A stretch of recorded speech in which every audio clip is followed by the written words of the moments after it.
Guess who's home from Las Vegas with 160 ounces of fresh breast milk? Me.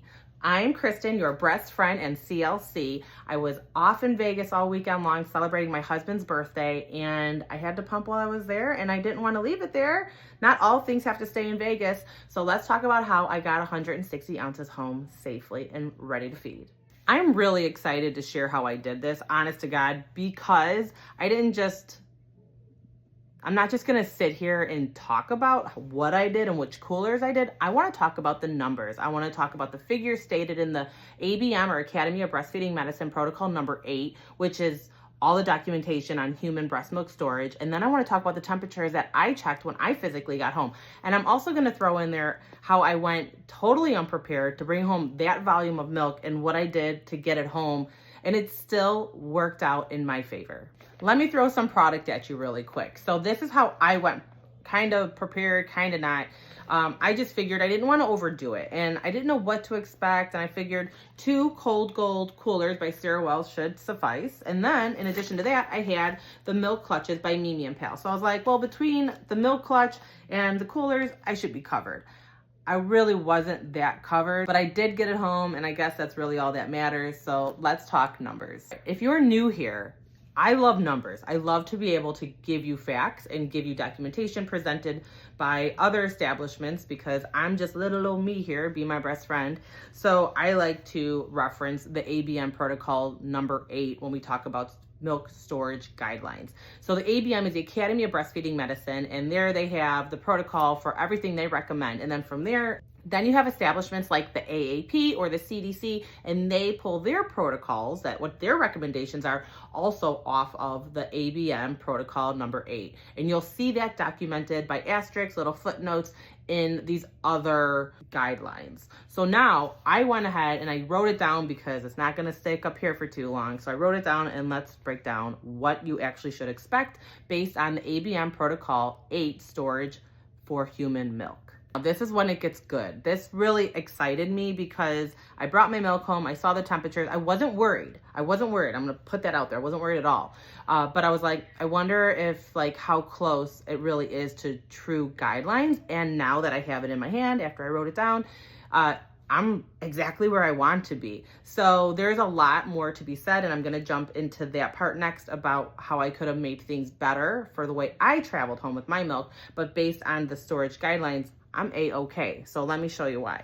So the CDC says 77 degrees is considered room temperature for 4 hours at the countertop, right? And we also know the CDC also says 4 days in the refrigerator. So those are the 2 pieces of criteria that we're going to look at when we look at the milk that I brought home. So the ABM protocol number 8 for storage for human milk, it's very interesting. It says fresh milk stored safely at room temperature from 50 to 85 degrees for a period of time is considered safe. You're like, 50 to 85 degrees? Well, let's take that another step. This is why it's so interesting and why it's such a valid thing to be shared right now, because I'm in these ranges. So here we go. Room temperature of 85 degrees is suggested to be safe for no more than 4 hours. So the CDC says 77 for 4 hours. What I'm just going to throw this out there. My guess is they're like, let's take this entire protocol, let's sum it up into a couple of figures, and that's what we're going to tell the public to do, because it's really a CYA, right? They're not going to give you all these details, because who's going to read it? We just want a couple of words, couple of numbers to follow, and we're good to go until you look at the ABM protocol number 8.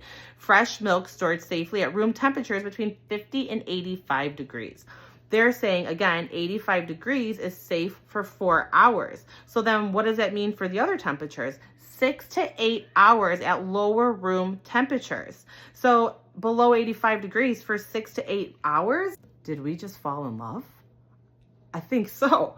Those numbers are awesome. I'm very happy with them. So now you take it a step further and you continue reading on the ABM protocol, and you read, few studies show 59 degrees for 24 hours is also considered safe. And they're saying that that equivalent is a cooler with an ice pack for 24 hours at 59 degrees is considered safe. What I want to say to that is no ice pack is going to stay cold for 24 hours. So what I would say is you're going to want to make sure that's replenished out. And if you don't have an ice pack like I didn't yesterday, get bags of ice and do your best with that. So this all said, I'm going to put it right here for you. So maybe screenshot it if you want. Fresh milk stored safely at room temp, 50 to 85 degrees. Room temperature, 85 degrees for up to 4 hours. 6 to 8 hours of lower room temperature. Now that we've established the protocol and what they are saying is considered safe, let's talk about how I did it. Well, I didn't do it the right way. I did not plan to bring 160 ounces home. That was a surprise to me, I'm not gonna lie. So what did I do? I shoved these puppies silly. So what I have in here, what I like to do is I always travel with Ziploc bags. So when you're going through TSA or any kind of form of public transportation and they need to look through things, I don't want anyone touching my milk. Keep your hands off my milk. So what I do is I bring Ziploc bags and I bag everything individually appropriately in the sterilized bags. And then I put them in a Ziploc bag. So I have these Ziploc bags that then you can just pluck out, put it into the bin, and then push it through TSA, do what you gotta do, right? So I have this, and then I had another bag, I don't at the moment because I took it out, but I had another few bags tucked in the side. There's 50 ounces in this cooler right now. Is that a good thing? It depends on who you ask. I would say for yesterday, it was not the best scenario because I didn't have any ice packs, number one, because I had nowhere to freeze an ice pack, so I didn't even bother. I brought extra Ziploc bags knowing that I would put ice in there and shove it in here. When I did that, it worked because it kept my milk at a reasonable temperature when I got home, but of course it was all thawed. I had traveled for 7 hours. It was 7 hours from the moment I took everything out of here to the time I walked into my front door from Vegas back to Chicagoland. So that all said, I would not shove 50 ounces of breast milk in a cooler unless you know you're taking it from A to B rather quickly. If you're doing a longer flight and stuff like I had to do yesterday, I would say try to divvy this up a little more because you want to make more room for the ice bags. That is where I went wrong. And by wrong, I mean this is still all fine to feed, but I could have done it better. So with that all said, again, just make sure that you have enough space for everything. With the Mimi Pals, I had about 10 ounces, 10 or 15 ounces. So like 3 to 2 bags a piece in here. And again, I didn't want to overdo it because I still had to put an ice bag in here, which again, thawed naturally. It's going to over 7 hours. It probably thawed rather quickly. However, the bag did keep my milk chilled, again, long enough to get it home. So I have no regrets. I did not lose any milk. If I lost any milk, it's because it was a personal decision based on how much alcohol I may have consumed the night before. But as far as temperatures go, it is 100% safe to feed because these are my numbers. This is the fun part. When I got home, I immediately grabbed my thermometer that I do all my testing with, and I checked everything. So I started with the Mimi Pal. I grabbed the milk out, took a bag out, Mimi Pal. She was sitting at a pretty 50 degrees Fahrenheit. All of this milk, I want to say, all had a chill to it. At no point was I like, ah, man, this is kind of warm, or ooh, I can't tell. Is it chilly? Isn't it chilly? It was all chilly. So I went into it like thinking this is going to be a good outcome. So then again, the Mimi Pale milk was 50 degrees. Then I moved on to the Sarah Wells. The Sarah Wells out of this bag, which again, they're going to be packaged a little differently, right? They didn't all have the same amount of ice. I really did try to shove more ice in little like nooks and crannies where I could in like other individual bags. I did everything I could. And then being completely honest here, I was terrified for my life on the flight home. I was not looking to pump. I was not looking to replenish my ice. Had I replenished my ice, I would guarantee that this would be several degrees lower. This isn't any kind of knock against the product. Truly, it's my own doing. It's my problem because we can always replenish ice. So far, we have 50 degrees in the Mimi and Pal.